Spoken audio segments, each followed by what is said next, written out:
तीन कुर्सी, एक टेबल और 350 स्क्वायर फीट के ऑफिस से जर्नी को स्टार्ट किया।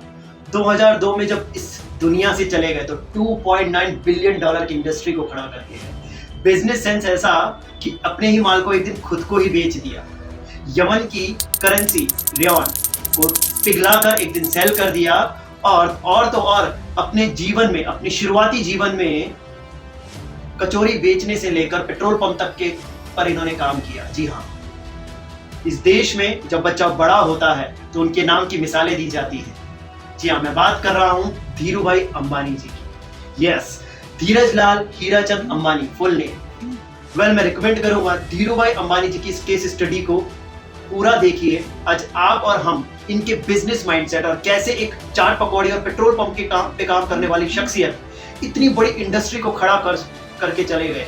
जी हाँ, धीरूभाई अंबानी जी के बहुत सारे लेसन हम सीख सकते हैं।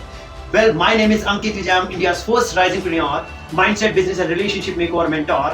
I'm helping people how they can start, scale, establish, and automate their business model first, and second, how they can make over their relationship and mindsets. So, let's start today's episode. 28 दिसंबर 1932 धीरूभाई अंबानी का जन्म हुआ। महज 12 साल की उम्र से इनको कुछ करने की खलबली थी। एक ऑयल का कैन खरीदा और मार्केट में बेच दिया। जी हाँ, और जो पैसा कमाया इन्होंने अपनी मदर को जाकर दे दिया। उसके बाद गुजरात में ही इन्होंने चाट पकौड़ी बेचना स्टार्ट किया।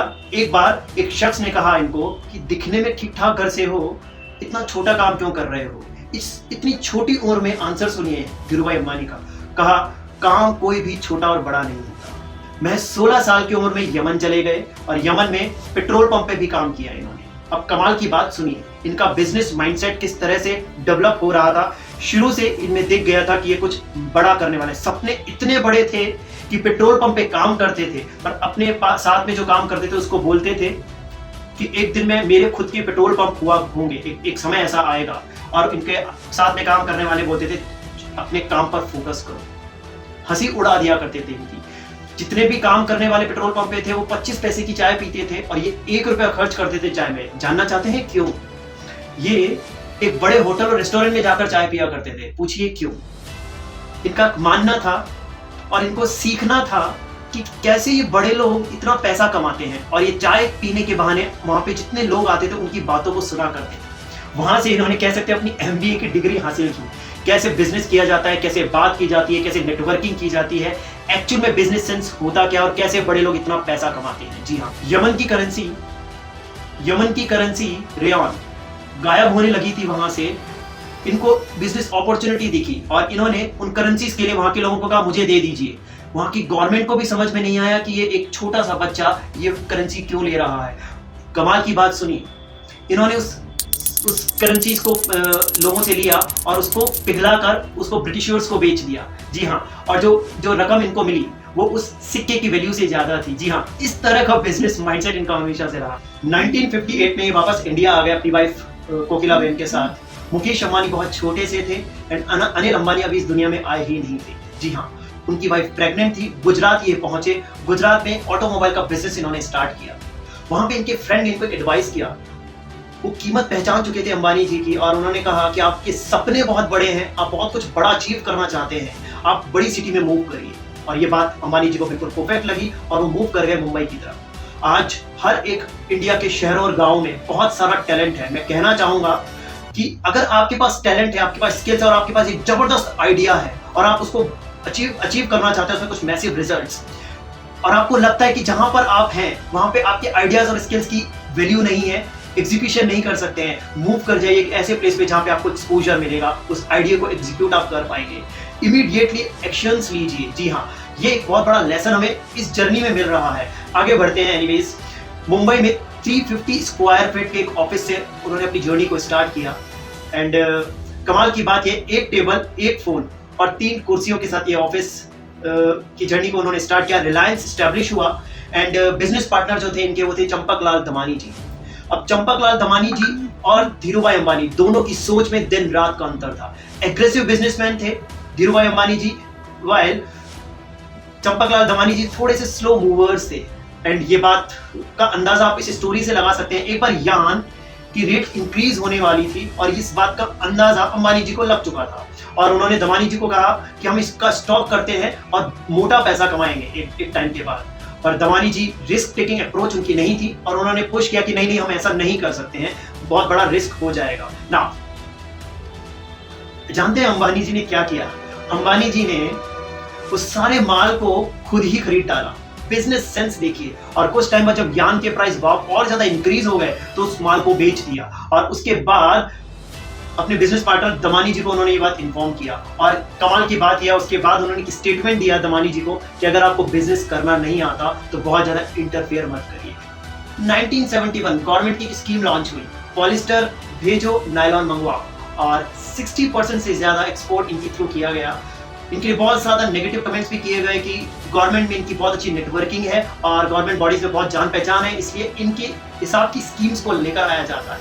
पर इन्होंने एक स्टेटमेंट दिया कि अपॉर्चुनिटी सबके लिए थी, स्कीम सबके लिए थी। जो लोग अर्ली मूवर्स होते हैं, जो एग्रेसिवली काम करते हैं, वो विनर होते हैं। जी हाँ, अभी रिसेंटली मेरे ट्रेनिंग प्रोग्राम्स में स्टार्टअप मेंटोरशिप में मैं स्टार्टअप को ये डिस्कस भी कर रहा था। 95% से ज्यादा स्टार्टअप एंटरप्रेन्योर्स फेल होते हैं और उसमें बहुत बड़ा एक रीजन होता है उनकी timing, you know.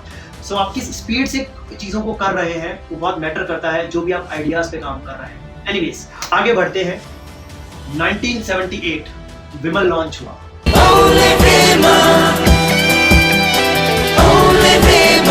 Dressing up New India. आप और हम जानते हैं विमल का कपड़ा कितना फेमस हुआ पूरे देश भर में। महज 2 साल में ये पूरे देश भर में छा गए। बॉम्बे डाइंग इनका कॉम्पिटिटर था। क्या आप जानते हैं इन्होंने मार्केटिंग एंड ब्रांडिंग पे 400 गुना ज्यादा बॉम्बे डाइंग के कंपैरिजन में स्पेंड किया।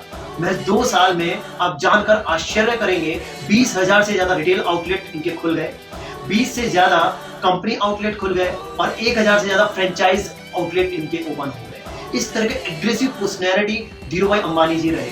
महज 2 साल में उन्होंने विमल को पूरे देश भर में फैला दिया और इतना ज्यादा विमल का नाम हुआ कि आप और हम सब जानते हैं विमल कितना बड़ा ब्रांड बन गया था। जी हाँ, नाम एक और स्टोरी मुझे याद आ रही है। नारगोड़ा गुजरात में एक बार एक मैन्युफैक्चरिंग यूनिट में इनके कुछ मशीन के पार्ट्स खराब हो गए। हुआ कुछ यूं कि इन्होंने इमीडिएटली बाहर से उन मशीनों के पार्ट्स को मंगवा लिया। मुंबई में जब वो पार्ट्स लैंड हुए और ट्रांसपोर्टेशन में कुछ चैलेंजेस आ गए और वो गुजरात तक नहीं पहुंच पा रहे थे। अब देखिए डिसीजन पावर और एग्रेसिव माइंडसेट किस बिजनेसमैन में होना कितना मस्ट है और क्या कमाल का एग्जांपल उन्होंने पेश किया। उनको लगा कि अब क्या करें। उन्होंने 2 ट्रक इमीडिएटली खरीद डाले मुंबई में और उनमें उन पार्ट्स को लोड किया और गुजरात पहुंचाया और गुजरात में इमीडिएटली उनको बेच दिया। इस तरह के एग्रेसिव बिजनेसमैन धीरूभाई अंबानी जी रहे।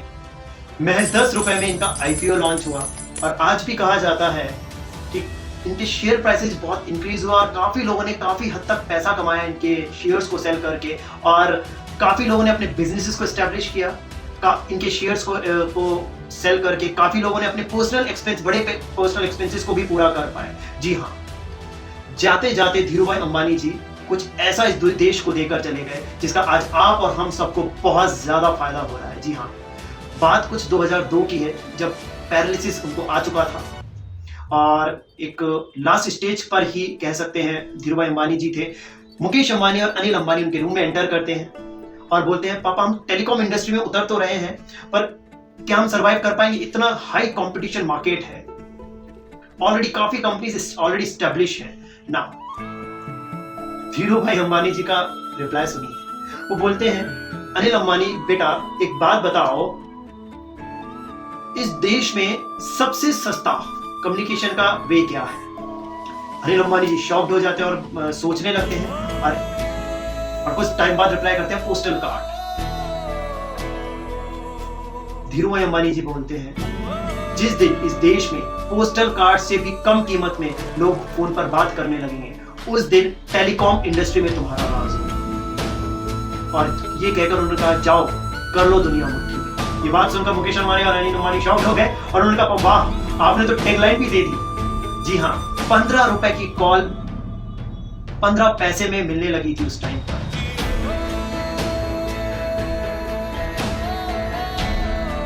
Now India will fly. Jio is here. The largest, the widest, the fastest network. Experience it. It's a new way of life. 6 जुलाई 2002 इस दुनिया को उन्होंने अलविदा कह दिया। जी हाँ, एक ऐसी शख्सियत जिन्होंने अपनी पूरी लाइफ जर्नी में इतनी सारी लेसन्स को इस देश और दुनिया के लिए छोड़कर चले गए। बिजनेस टाइकून धीरूभाई अंबानी जी को आज मैं और आप हम सब मिलकर सलाम करते हैं। एंड यस, इस वीडियो में बहुत सारी लर्निंग्स हैं।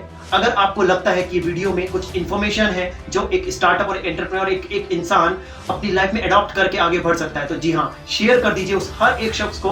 व्हाट्सएप पे बहुत सारी अनवांटेड चीज़ों को शेयर करते हैं, आज कुछ ऐसा शेयर कर दीजिए जो शायद लोगों किसी की लाइफ को चेंज करने में बहुत कुछ हेल्प कर पाए।